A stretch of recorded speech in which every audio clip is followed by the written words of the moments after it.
How would you label the moments? You would not be able to label the moments. It would be completely arbitrary. Well, there would be no sufficient reason to ascribe one value to any moment. I don't think that matters. It does matter. Why? And I've had a discussion with Malpass on this. Sorry? Because you can say how you can count the days that you've been. But you but let's suppose you can't label them. Let's just give that assumption, Okay, right? but let me explain you the point. The point is this, and I've discussed this with Alex Malpass. Okay, yeah, sure. You know, he's a well-known philosopher. Yeah. And this problem was presented, and he agreed, and he said basically it's just spooky. The fact of the matter is, at any moment, if you were to ascribe a value, in actual fact, you've already had an infinite amount of moments at every moment that has preceded this one.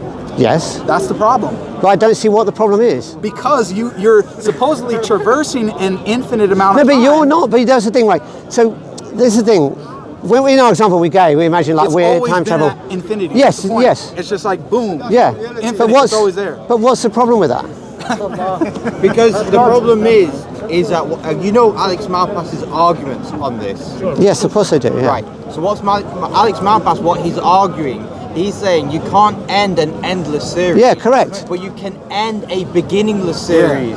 Well, That's okay. His argument is that you can end a beginningless series, and the point is, if you can end a beginningless series, why did you end at the moment that you did? No, but okay, personally, I don't see but what I'm saying is, if it's arbitrary, I don't see that it matters. That's what I'm saying. It violates it doesn't. the PSR. Well, so that's a separate argument. That's not the Kalam argument. That is. So I don't agree with the principle sufficient reason. Okay. No. Why? I think that's an assertion. Why? But then we're going to get on to the principle of sufficient reason as a debate but it's topic. Directly related. Okay, that's going to change the subject, and I don't want to go there, right? That's going to change the subject because now we're going to get on to the whole debate as to whether the principle of sufficient reason. If you agree with Alex Malpass, you have to argue why. Well, okay, I don't. Okay. To end a beginningless series. Okay, no. Now, but Jake's presented an argument to say that you can't end a beginningless series because at every moment there is. I don't. Okay, so I'm not saying whether that's right or wrong, okay? I'm agnostic about whether you can end a beginningless series or not. So I'm not necessarily saying, well, that's Alex, you have to debate that with Alex. You have to debate, okay, fine, but you're debating me. Yeah, and right? I'm saying to you, I'm giving you an argument to show. Yeah, but I don't assent to this assumption that you can. I don't know. I mean, I'm agnostic about that. You'll have to debate that with that knowledge. That you can't. Right, but I don't agree with your argument. Because I think it doesn't matter that. I don't think it matters whether you can get to the end of a beginningless series. It just doesn't matter. Why? Because all we want to know is the past beginningless or not? Okay, we want to know that. Okay, so what reasons? So the first thing you should do before you know anything is say, look, I don't know. Okay, so now you can ask what reasons have been given for the finitude of the past. Right? Have there been sufficiently good reasons to assert that? Okay, so certainly I've mentioned the scientific ones. You've said you think they are good scientific reasons, but you haven't said what they are. And so straight away, I think the scientific case is completely flawed, right? There's no good reason scientifically to think the universe had a beginning. And you've said that you think there are, but you haven't said what they are. Now you've said, then we go on to the philosophical argument. Yeah, and I've told you that, okay, fine. You have to debate those with Alex, because I told you that my area of expertise is the second premise and the scientific one. Now Alex asserts, no, but fine, okay. But Alex makes his assertions, and you have to debate what Alex asserts with Alex. In order for you to make a scientific argument, sorry? In order for you to make a scientific argument, you have to justify that it's philosophically possible to create. Yeah, okay, and I don't see any reason why it isn't. Well, I don't think it's a valid reason. Okay. First. Yeah. Just so the audience knows, you've approached me to discuss. Yeah, that's fine. Yeah. I didn't approach you to discuss. No, that's fine. Then we specifically wanted to focus on the second premise. Yeah. Correct. Fine. Yeah. You started bringing up scientific points. Yes. I said, well, is there other evidence for it? Because you're not persuaded by that. Yeah. Me personally, I argue it primarily on philosophical grounds. Okay, that's fine. That's fine. I think they're stronger than the all right, fine. So basically, if you don't like that, that's fine. No, it's fine. I'm happy to discuss the philosophy, but you can't just say, well, Alex Malpass said that, and therefore I should assent to it. I'm giving a reference for the argument. That's fine. You mentioned Malpass first. That's fine. No, that's fine. I mean, I'm just saying he was in our video. And I did ask you, did you agree with Malpass? And you I didn't say I agree with him on the state that the beginning. No, his argument. No. I'm saying beginningless. Sorry? You see the way he humiliated Malpass? That's your assertion. That's your assertion. No, look, I don't agree. I don't agree with the principle of sufficient reason. I think the reason I don't agree with it, I mean, I guess you want to take that conversation there, and I think that's changing the subject. But ultimately, the principle of sufficient reason is just an assertion, right? There could be brute facts in the universe, and there's no reason to think that there can't be. So I just don't agree with the principle of sufficient reason. If your argument, that line of argument that you're using, needs a principle of sufficient reason, I just deny it. So what's your theory then? If you reject the PSR... I reject the PSR because there might be. I'm not saying there are brute facts, but you can't rule out brute facts, and therefore the principle of sufficient reason is not a good argument. Do you have an alternative? The alternative would be brute facts. So that you have things that are contingent that have no explanation. Yes. No explanation whatsoever. Well, there are. Yeah, that's what a brute fact is. That you get to you basically, just like I ask, what are you made of? You're made out of proteins. What are the proteins made out of? Made out of atoms. What are the atoms made out of? They're made of blah blah blah. Particle, neutrons and protons. What are the neutrons and protons made of? Made of quarks. And you could just say, well, everything has to be made out of something, but actually it turns out maybe not. Maybe there's a stopping point.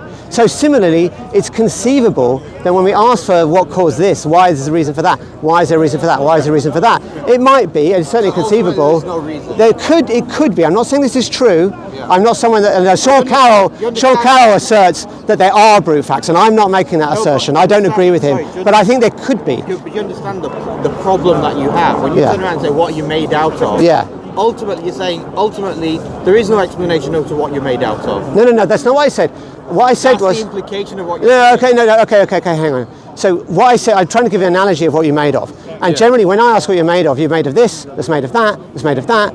And we could ask the question, does it go on forever? Yeah. Or is there just a stopping point where you just say, like, and there's no explanation. That's the end. There's just a bottom. There's just things bottom out. What's the difference between that thing which you say bottoms out and the other things which you think you've explained? What's the relevant difference to say that justifies bottoming out and saying, well, this is just a brute contingent fact, and yet you need an explanation for those other things? Well, if you allow for that there, why can I say I don't need an explanation for this book? Well, because you can always look for explanations and try and find them, right? So what's the relevant difference in terms of the properties of this book versus the... Well, you could say exactly the same about what's the relative difference between what am I made of? Well, I'm made out of proteins, or they're made out of atoms. Or what is an electron made of? Well, an electron at the moment, given our best description of physics, isn't made of anything. What I'm trying to get down to is you need a principle of explanation. You don't have to accept the PSR, but you need to have a theory in which you describe why it is that this book or the atoms that you're made of require an explanation, but something else doesn't. If you just say arbitrary, then... No, I'm not saying it's totally arbitrary. What I'm saying is there may be, we can't assert that everything. So that's the problem. I observe that this is made of that, and this is made of that, and this is made of that, but I can't make the claim that everything has to continue in that case, right? So it could be there's something that doesn't have an explanation. That's conceivable, right? So therefore, but the principle of sufficient reason says no, it's inconceivable. It must be the case, and I just don't see why it must be the case. Yeah, right? And my point to you is, what's the difference between that contingent thing that has the possibility of being left unexplained and all other contingent things which you think do require an explanation? I'm not saying, okay, so what I think is that... Do you think that any contingent thing requires an explanation? I'm not sure there isn't even a necessary distinction between contingency and necessity, because so you think it's possible that everything is necessary? It's conceivable that, let's suppose the universe is fully deterministic, right? In which case I think the distinction between contingency and necessity is a meaningless one, because if the universe is deterministic, which it might be, I'm not saying it is, right? Then everything has to happen the way it has to happen, right? So therefore there's not even so I'm not saying you can't distinguish between contingency and necessity. What I'm saying is that you can't assert that there must be. Right, that's kind of what I'm saying. That chain, right? Even if you had that chain explained, and there was a necessary link between everything in that chain, the chain itself, would that chain itself be necessary or contingent? Well, it may be that the chain itself has no explanation. Okay, so the chain itself of all of contingent reality has no explanation. Ah, no, you're making a switch there. I am not saying this is the case. No. What I'm saying is it possible? It's conceivable. Okay. Yeah. But the problem is, see, now we've switched from the Kalam argument to a debate about the principles of sufficient reason. No, because it's right? directly related. Yeah. To the But okay, premise. but you can see what I was trying to avoid, right? The whole conversation now is about the principles of sufficient Well, if you reason, don't want to talk about right? it, it's fine. Well, I want to talk about specifically about the premises in the Kalam argument. It is, That's but right. But now we've understand switched that the conversation to the evidence- principles of sufficient reason. Let's be honest. right? The evidence for And we've gone to the contingency argument, No, haven't we? It's not. It is. The evidence for each one of the premises. Yeah. We went over it. We went through the philosophical. All right, so argument. let's just Hold go on. one by one. Hold on. Let's So just my go one by point one is, by one. We went Right. through the scientific stuff. No, but we didn't. You never responded to anything about the science. So you said that you agreed there was a good scientific reasons, but you never said what they were. So why don't we hear what they are? What I said was that I argue for the second premise based on philosophical grounds. I'm not going to get into the nitty-gritty weeds of the scientific. Well, hang on. So why should I get into the nitty-gritties of the You don't have philosophy to, but if you you approach won't? me. Okay, fine. approach So me. Zara, can we agree that I've given good reasons? I think. Let's just do one thing at a time. I'm happy to go to the philosophy if you want to concede on the science, I right? haven't conceded anything. Right. So why can't we discuss the science then? Because it's not fundamentally, it's not a It's scientific. No, but it's both. It's not both. a scientific- Both. It's not. both. It's not. It's both. Right. It's not a scientific It is. discussion. It is. It isn't, because the science rests upon certain philosophical assumptions. Exactly. No, but philosophical assumptions have to be checked against reality, don't they? You think you could just dream up philosophical assumptions in your armchair and check them against the real world? Let me give you an example of this. Do you need to investigate whether squared circles exist in reality or not? No, Right, why not? because there's a logical contradiction Right, there. so it's a logic. So what you're doing now is you've now got an understanding of what's necessity, what's Yeah. impossibility, and what's Right, possibility. but you're saying, okay, and so that's are you a saying there's a logical philosophical- contradiction? and that's a philosophical- Are you saying there's a logical contradiction with brute facts? So that's a philosophical position that you're Right, so you agree there's no logical contradiction with brute facts. philosophical So that doesn't position. apply, does it? No, there's a philosophical position that underpins how we now understand our experience.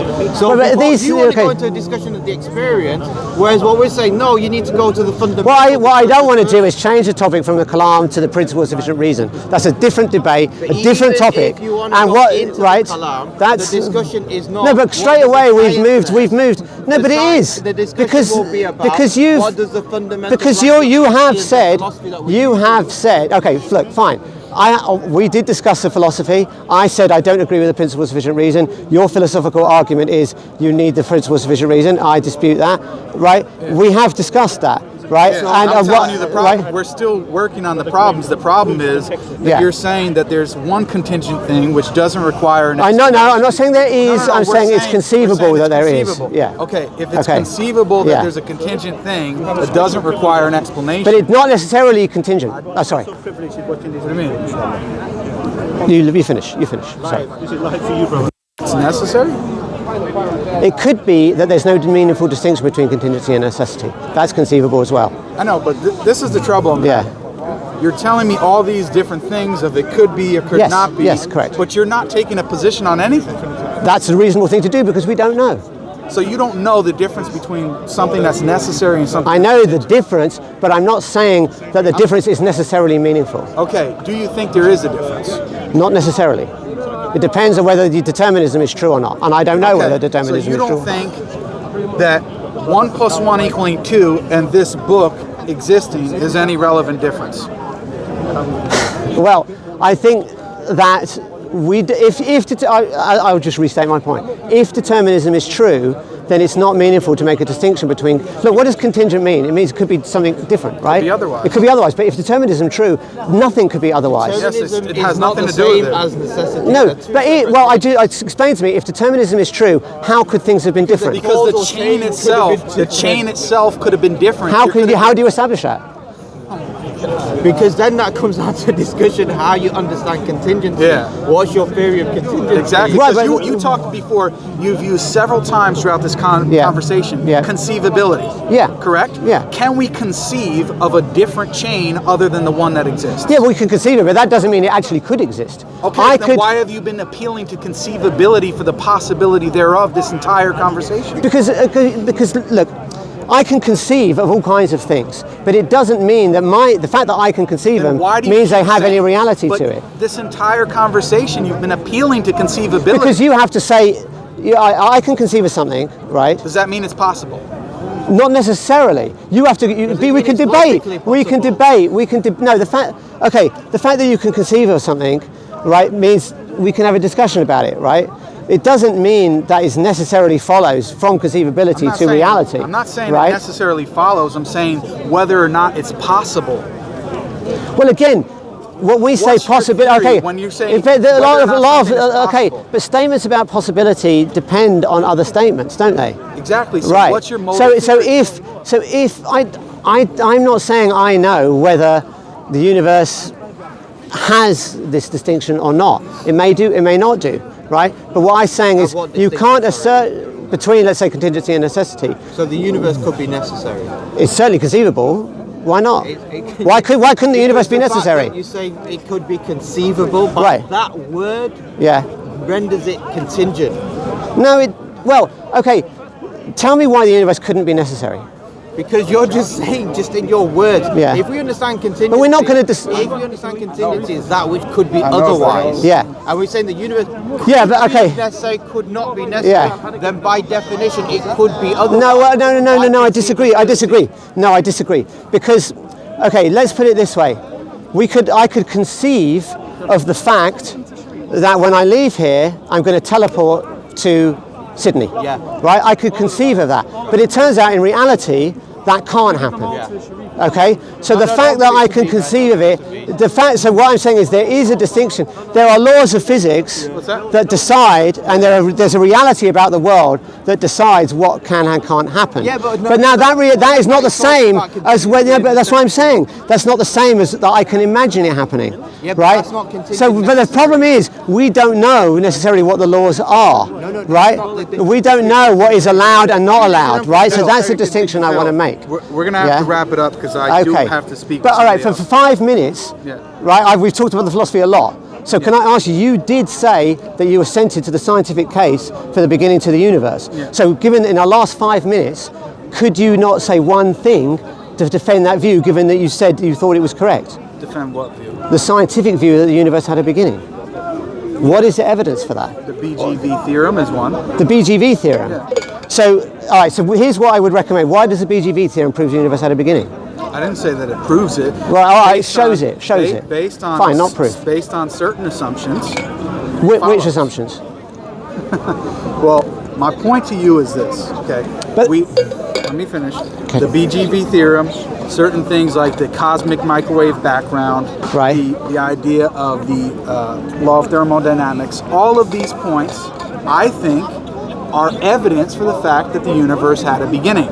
Now, you dispute that. You think they're all bad, but you've heard them before. So me explaining to you... Okay. But no, if someone asserts, I'm sure you've heard philosophical discussions as well. So let me just respond to those 3 pieces of evidence. Yeah. So in our video, please Google Skydive Phil, Kalam argument, you'll see our new video. We have Alan Guth and Alex Valenkin, who I've both personally interviewed, right?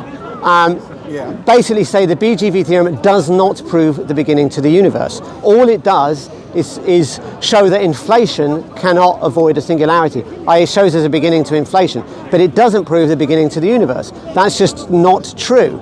You could easily have a collapsing universe and then an expanding universe. So there's no reason at all to think the BGV theorem proves the universe has a beginning. So that's point number 1. Point number 2, the cosmic microwave background. The cosmic microwave background tells you that the universe was in a very hot, dense state. I don't disagree with that, but if there was a collapsing universe and then it expanded, which is what Gamow, one of the fathers of the Big Bang Theory, thought was the case, it would also give you a CMB. So though that doesn't give you any evidence at all that there was a beginning to the universe. I get the impression, you really want to get this discussion onto the science. That is my area of interest, yes. And what we're saying is actually, or what Jake's saying is specifically, this has got nothing to do with the science. The science but that is really okay. doesn't solve the problem at all. I think you want to get away from the science, right? No, it's not about getting away. It is, because you've just given some evidence. Hang on, could I not just respond to the third piece of evidence that you presented? I think, to be honest, I'll be honest. No. Look, Okay, I will admit that my area of interest is more the science and the philosophy. I'll admit that. Right, but I'll admit that. I'm not gonna pretend that's the case, right? I'm not absolutely happy to admit that. But hang on. Let me just respond to his point. When you're critiquing the KCA, you have to critique it based upon its strongest arguments. What you can't do is you can't use it as a way to critique it based upon supportive arguments. So you're saying the scientific, so you agree the scientific argument is weaker, right? The scientific arguments have always been perceived as supportive arguments. Well, everything there is philosophically supportive. If you're talking about from William Lane Craig in the modern sense, this argument goes back in the Islamic tradition, which was... Well, it goes older than the Islamic tradition. John Philoponus had it before even him. It was primarily based on philosophical argumentation. Okay, so of course, in the history of it,